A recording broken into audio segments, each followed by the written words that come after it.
Қайырлы күн баршаларыңызға. Сіздермен мен Жүсіпбек Темірлан. Бүгін бізде бірінші стресс 6 және 9 ғасырдағы түрік мемлекеттері. Түрік мемлекеттерінің ең алғашқысы бұл түрік қағанаты 552 жыл және 603 жылдар аралығында өмір сүрген. 6 ғасырдың ортасында Алтай мен Жетісу өңірінде көптеген түркі тілдес тайпалар өмір сүрді. Олар негізінен мал шаруашылығымен айналысып және темір өңдеумен де айналысқан болатын. Бұл тайпалар ұзақ жылдар бойы Жужан мемлекеті, яғни аварлардың қол астына тәуелді болды. 552 жылы түріктердің көсемі Буман өзінің Жужандарға қарсы көтеріліс ашып, сол көтерілісте Жужандарды толығымен ойсырата жеңіп, содан кейін өзіне қаған билігін алды. Алғашқыда қанаттың орталығы Орхон және Селенге өзендерінің бойында болған болатын. Және де кейін билеушілері мықты ұлғайып, дамып, Алтайдан Каспийге дейінгі ұлан-ғайыр аумақты қамтыды. Буман қайтыс болғаннан кейін оның ұлы Қараеске билікке келді. Одан кейін оның ағасы Истемей қаған келді. Истемей батысқа жорық жасап, Жетісу мен Орта Азияны бағындырды. Осылайша қанаттың беделін арттырып, Ұлы Жібек жолы арқылы халықаралық қатынастарға араласты. Алайда 6 ғасырдың аяғында ішкі қайшылықтарға байланысты түрік қанаты екіге ыдырап кетті. Яғни 603 жылы Шығыс түрік қанаты және Батыс түрік қанаты болып екіге бөлінді. Шығыс түрік қанаты бұл Орхон өзенінің бойында, ал Батыс түрік қанаты Жетісу орталығында қалды. Түрік мемлекетінің тарихи маңызына тоқталсақ, түрік тайпаларын басын біріктірген алғашқы мемлекет осы түрік қағанаты түркілердің этникалық саяси бірлігін нығайтты, көшпелі мал шаруашылығымен және әскери өнерді дамытты. Бізде келесі мемлекет Шығыс түрік қағанаты. Шығыс түрік қағанаты бұл 603 жыл мен 744 жылдар аралығында өмір сүрген. Шығыс түрік қағанаты 603 жылы ішкі тартыстар мен биліктің күрес салдарынан екіге бөлу нәтижесінен пайда болған. Оның орталығы Орхон және Селенге өзендерінің бойында орналасты. Билеушілеріне келетін болсақ, 7 ғасырдың соңында Илтерс Құтлұқ қағанатты біршама күшейтті. Оның ұлдары Білге қаған мен қолбасшы Күлтегін және ақылшысы Тоныкөк Шығыс түрік қағанатын дәулетті. Мәдениетін тоқталатын болсақ, түріктердің тарихы мен ерлігін баяндайтын әйгілі Орхон Енесей жазбалары осы кезеңде пайда болды. Бұл жазбалар түркі халықтарының жазба ескерткіштері болып саналады. Тарихи маңызына тоқталатын болсақ, түркі өркениетінің алтын ғасыры осы Шығыс түрік қағанатының кезеңі болып саналатын болады. Алайда 8 ғасырдың ортасында, яғни 744 жылы ұйғыр тайпаларының шабуылынан құлап, орнына осы ұйғыр мемлекеті келген болатын. Келесі бізде Батыс түрік қағанаты. Батыс түрік қағанаты бұл 603 жыл мен 704 жылдар аралығында өмір сүрген. 603 жылы түрік қағанатының батыс бөлігінде тайпалар Истемей қағанның ұрпақтарына қарасты. Және де Батыс түрік қағанатының орталығы бұл Жетісу Шу талас өңірі болды. Халқы негізгі тайпалары Дулу мен Нүшпелер және де 10 ұқбудың, яғни 10 тайпадан құралған халық.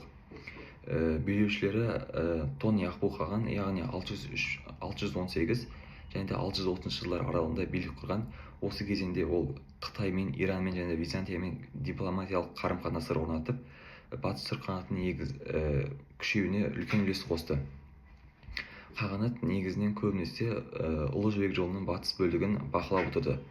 Алайда бұл мемлекеттің құлауына үлкен себеп болған бағана айтып өткен екі тайпа Дулу мен Нүшпелердің арасында өзара қақтығыс жүріп, ақыр аяғында Батыс түрік қағанаты құлаған болатын. Тарихи маңызына тоқталатын болсақ, Жетісу жерінде түрік тайпаларын біріктірді, жібек жолындағы сауданың дамуына ықпал етті. Ал сол ішкі қақтығыстар нәтижесінде орнына 704 жылы Түргеш мемлекеті өз билігін құрды. Келесі бізде Түргеш қағанаты. Түргеш қағанаты 704 пен 726 жылдар аралығында құрылды. Батыс түрік қағанаты ыдырағаннан кейін Жетісу жерінде 704 жылы Үшлік қаған билікке келіп, Түргеш қағанатын құрды. Оның орталығы Сөйап қаласы, кейінірек Тараз қаласы болды. Халықтарына келетін болсақ, түргештер негізі өзара екіге бөлінген. Сары түргештер және қара түргештер болып. Сары түргештер бұл Шу өзенінің бойында, ал қара түргештер бұл Талас өзенінің бойында орналасқан. Бұл бөліну кейін ішкі алауызға әкеліп соққан болатын. Үшлік қаған 704 704 пен 706 жылдар аралығында мемлекетті басқарды және әкімшілік жүйе орнатып кетті. Одан кейінгі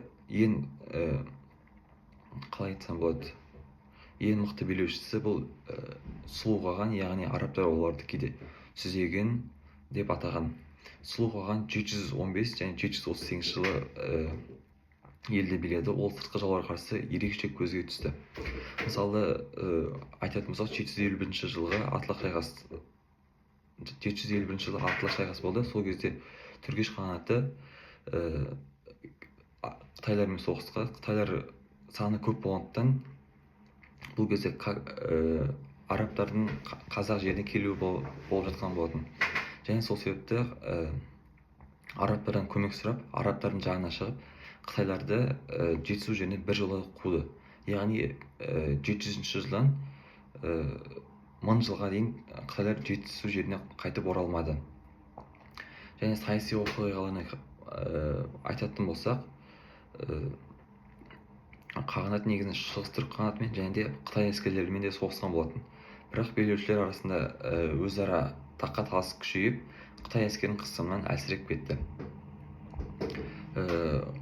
Құлдыраған кезде, бұл осы 751 жылы Атлах шайқасынан кейін өздері арасында сары түркіштер мен қара түркіштер арасында қақтығыстар болды. Осы сәтті пайдаланған қытайлықтар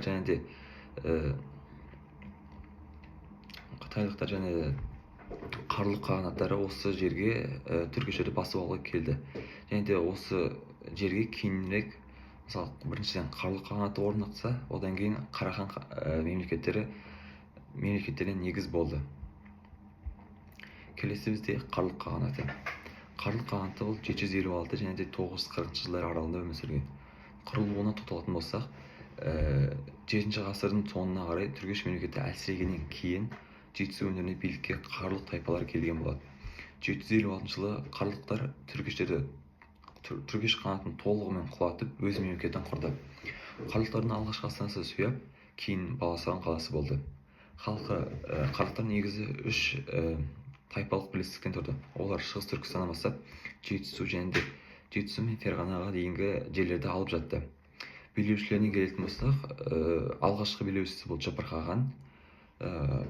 Жапар қаған туралы қатты деректер жоқ. Қарлұқтар Орта Азиядағы саяси оқиғаларға белсене араласты. Және де 8 және 9 ғасырларда арабтарға қарсы түргештердің орнын басқан болатын. 9 ғасырдың соңында Қарлұқтар ислам дінін қабылдай бастады. Кейіннен Самани әулетімен соғысқан болатын. Әлсіреуіне тоқталатын болсақ, 9 және 10 ғасырларда ішкі тартыстар мен сыртқы жаулар көбейді. Қытайлар, арабтар, қимақтар мен қарсы соғыс мемлекетке өте ауыр тиді.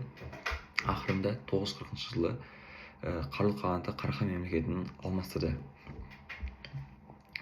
Тарихи маңызына тоқталатын болсақ, жетісу аймағында түркі тайпалардың басын қосып, саяси тұрақтылықты орнатты. Ислам дінінің таралуына жол ашты. Қарахан мемлекетінің құрылуына негіз болды. Кейін Оғыз мемлекеті. Оғыздар ерте түрік халықтарының бірі. Олар 8 және 9 ғасырда жетісу аймақтарында өмір сүрген. Кейіннен Сырдария бойына қоныс аударып, өз алдына дербес мемлекет болды. 9 ғасырдың екінші жартысында Оғыз тайпалар Сырдарияның орта және төменгі ағысына кірді. Яғни қазіргі Қызылорда арал маңына қоныстады. Оғыз мемлекетінің негізін қалады. Астанасы Яңкекет және қазірше айтқанда Жанакент қаласы болды. Мемлекеттің билеушісі түрік қағанаттар сияқты қаған емес, Жағбу, яғни жоғарғы билеуші. Жағбудың қасында жанында жүрген кенші ретінде көл еркіндер болған. Мұрагерлерін олар Инал, ал оларға тәлім берушілерді Атабектер деп атаған. Оғыз мемлекеті Мұхаммед Хайдар Дулатидің кітабында 24 тайпадан құралған деп жазылған. Яғни 24 тайпалар ұрықтарға бөлінген, яғни руларға бөлінді деп жазылды. Мемлекеттің әскер күші мықты болды. Олардың әскер басшысын Сүйбашы деп аталды. Экономикасы және мәдениетті тоқталатын болсақ, көшпелі мал шаруашылығының басты кәсібі болды. Жібек жолы бойындағы қалаларға сауда-саттық өркендеді. Сыртқы саясаты. Оғыз мемлекеті Қарахан мемлекетімен және Қыпшақтармен жиі соқтығысты. 10 ғасырдың соңында оғыздар Киев Русьмен одақтасып, Хазар қағанатына қарсы соғысты. 965 жылы Оғыз Жағбуы Әлихан Киев князі Святославпен бірігіп Хазарларды талқандады. Және де тарихи маңызына тоқталатын болсақ, Оғыз мемлекеті түркі халықтарының этникалық құрамына үлкен үлес қосты. Қазіргі түрік, Әзербайжан, түркмен халықтарының арғы тегі осы оғыздар деп аталады. Оғыздардан тарайды деп өздеріне оғыздардан тарайды деп үміттенеді. Оғыздардың саяси тарихы орта ғасырлық әлемнің дамуына өте ықпал еткен болатын. Кейін бізде ұйғыр қағанаты. Ұйғыр қағанаты 744-840 жылдар аралығында өмір сүрген. 8 ғасырдың ортасында шығыс түрік қағанаты құлағаннан кейін орнын басқан үш ірі тайпа одағы болды: басмылдар, қарлұқтар және ұйғырлар. 744 жылы ұйғырлар басмылдар мен қарлұқтарды жеңіп өз билігін орнатты. Осылайша ұйғыр қағанаты құрылды.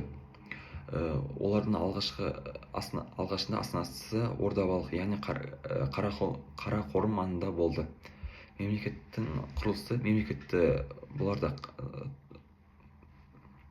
тоже түрік қағанат сияқты қаған басқарады. Қағаннан кейін билік иелері Яғбу, Шат, Тегін сияқты лауазым бар. Қағанат 15 тайпадан құралған. Оның ішінде ұйғыр тайпасы жетекші рөл атқарды. Әскерлері күшті болып, көрші мемлекеттермен соғыста белсенділік танытты. Саяси тарихына тоқталатын болсақ, 768 жылы ұйғырлар Тан империясына көмек көрсетіп, көтерілісшілерді басып тастаған. Соның нәтижесінде олар Қытайдан үлкен сыйлықтар мен артықшылықтар алды. Экономикасына келетін болсақ, көшпелі мал шаруашылығы басты кәсібі болды. Қалаларда егіншілік пен қолөнер қатты дамыды. Ал құлдырауына тоқталатын болсақ, 9 ғасырдың басында қанатта ішкі тартыстар күшейді. 840 жылы Енсей қырғыздары ұйғырларды жеңіп, қанатты талқандады. Және де осымен ұйғыр қанаты өзінің дәуірін аяқтады. Тарихи маңызына тоқталатын болсақ, ұйғыр қанаты түркі халықтарымен саяси мәдени дамуына зор ықпал етті. Ұйғыр жазуы осыдан кейін Орта Азиядағы түркі халықтарына тарады. Бізде келесі тақырып 10 және 12 ғасырдағы мемлекеттер. 10 және 12 ғасырдағы мемлекеттерді алғашқы шымылдығын ашатын бізде Қарахан мемлекеті. Қарахан мемлекеті 942 жылы және де 1212